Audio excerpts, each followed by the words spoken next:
More bad news for Gennady. Had no goddamn max tick punch. Nothing. They are now saying Gennady Golovkin versus Jaime Munguia. Talks are breaking up, and it doesn't look likely for next. What up, Fight World? It's your boy Ego, and I'm back with some more boxing. Make sure you smash the like button. Also, subscribe to my channel for the latest and greatest in boxing.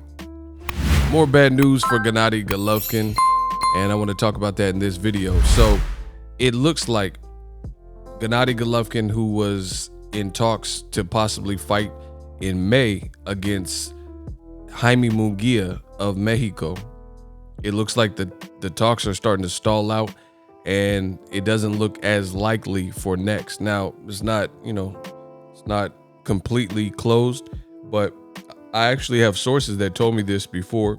It's now being reported, but I have some people that are connected, and they told me that the talks were stalling out. And in fact, I don't want to say too much, but I heard that the Gennady Golovkin fight would not go through, but there would be a possible undefeated fighter that has a very similar flag, we'll say. I can only leave clues that Jaime Munguia may fight next, right? So that's the only clues that I can leave, because everything was off record. But Jaime Munguia versus Triple G, I wasn't even mad at that fight. I was thinking that would be a solid fight. You look at Triple G, he had a lot of issues with kind of the inside work from Sergey Derevyanchenko recently, and I thought he lost that fight. Derevyanchenko definitely beat him, in my view. And Jaime Munguia is big, strong. He might be taller than Gennady Golovkin. He has better combination punches. He's younger. The only downside for Jaime Munguia, which makes it an interesting fight, is he doesn't really have much defense. He's not known for that, moving his head and getting out of the way of shots. So Golovkin has a good amount of power, and to stand in front, and he has a great jab. So to stand in front of Gennady Golovkin and trade with him and taste that power, Jaime Munguia would have to get out of the way of shots, or just have enough energy without getting stopped or whatever in the second half, and then it could be really interesting if Golovkin hadn't found a way to discourage him. But it looks like that fight may not happen next. So I want to talk about that. It's really getting pathetic for Gennady Golovkin, if we're just being honest.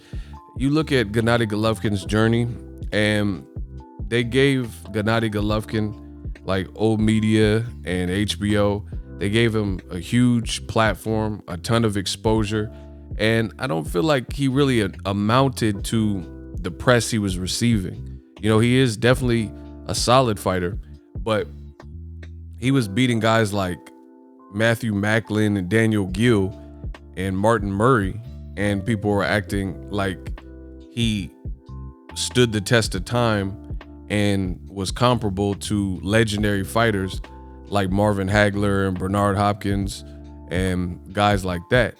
And he never really fought those types of people until later. And when he started fighting the better echelon, I would say after the Kell Brook fight, he fought Danny Jacobs. I thought Jacobs beat him. Close fight, but I thought Jacobs beat him. And after the knockdown, it was like Triple G almost got worse and Jacobs got better. It's like Triple G didn't have necessarily a second gear. And then it was kind of downhill for that. Then he ended up fighting Canelo, and the first fight was a draw. I thought Triple G should have won the first fight, but then in the rematch to Canelo, he got beat up in the first 7-8 rounds and didn't show really many signs of life until the second half of the fight. So it's just been pretty bad for Triple G, because if you look at it, his competition in recent memory, the people he's doing the best against are the people that he clearly should beat. Guys like Vanes Martirosyan. He was coming up in weight from 154 to 160. Keep in mind, the IBF ordered Triple G to fight Derevyanchenko at that time. He chose not to after Canelo failed a drug test for clenbuterol. He didn't want to fight Derevyanchenko, and he tried to push him to the side, and he successfully did that to fight a guy off a 2-year layoff, like Canelo about to fight Yildirim, another guy off a 2-year layoff. But Golovkin fought his guy off a 2-year layoff, Vanes Martirosyan, and moved him up in weight from 54 to 160, and it was a 2-round fight. And then other fights like Steve Rolls, he got the stoppage there. I don't even think he looked great in that fight, but he got the stoppage. But this was an inexperienced guy that really didn't have experience outside of Canada. Nobody knew who he was. He didn't have much experience in 10 or 12 rounders, no high profile fights. And then his last fight, Golovkin fought against Kamil Sesmeta, who had 21 fights and 5 knockouts. So if you look at the best competition, Jacobs, Canelo, and Derevyanchenko, Triple G didn't really show separation in any of those fights. The first fight with Canelo was a draw. He lost the second one, according to the judges. The Jacobs fight was extremely close. And then the Derevyanchenko fight was another fight people thought he lost. So it's like Triple G seems to be doing the best against the Vanes Martirosyans of the world, Steve Rolls of the world, Kamil Sesmeta. And it looked like he was about to fight Jaime Munguia, which there's some interesting dynamics. And Jaime Munguia's team said they're not waiting all day. And Triple G's team, they're not getting back to him. And the negotiations have kind of fizzled out. So it's just a bad look. Who's Triple G really want to fight? And as far as DAZN, their game planning is horrible. They signed Canelo, they signed Andrade, signed Triple G, and they have Jacobs as well. And only one of those guys in or around 160 and 168 really fought when they needed to, and that was Canelo and Jacobs. But they haven't made guys like Billy Joe Saunders and Andrade. They haven't made Andrade versus Triple G. They haven't made Canelo versus Andrade. They haven't even made Canelo versus Triple G. And at this point, Triple G's, he's about to be 40. He's like 39 years old this year, I think it is. And at the end of the day, he doesn't look to be in his physical prime. And he's choosing to fight guys like Kamil Sesmeta and Steve Rolls, and those are the only guys that he's looking sensational against. Derevyanchenko, he didn't look good in that fight, at least to me. It looked like he was about to get knocked down, possibly even stopped at one point with body shots. And now we had a fight on the horizon that I really didn't have a problem with because, again, there's enough interesting dynamics, and then now it fizzles out. So it's just like Triple G's, it looks like he's just trying to cash out. And this is the thing, a lot of people praise Triple G. Old media even said he was #1 pound for pound. And they bragged about Triple G's amateur career, 350 fights and barely any losses. But this is the downside to guys that have so many amateur fights, is they almost expire by and large before other fighters who just turn, like Floyd Mayweather. Floyd Mayweather still looks fresh when he's fighting. He went to the Olympics, yes, but then he went and turned pro after getting robbed in the Olympics. Same thing with Roy Jones and Oscar De La Hoya. And guys like that looked fresher in their early 30s to, mid 30s and things like that. Versus Triple G, he had all them amateur fights, and that's a lot of wear and tear on your body, a lot of traveling, a lot of miles on you, a lot of punches received, stuff like that. And it's also hard to stay focused and disciplined and really hungry to get punched in the face when you fight 500 times or whatever in your lifetime. So now Triple G, he looks like he's just looking for certain opportunities and certain size paychecks. Doesn't look like he wants to fight a Jamal Charlo.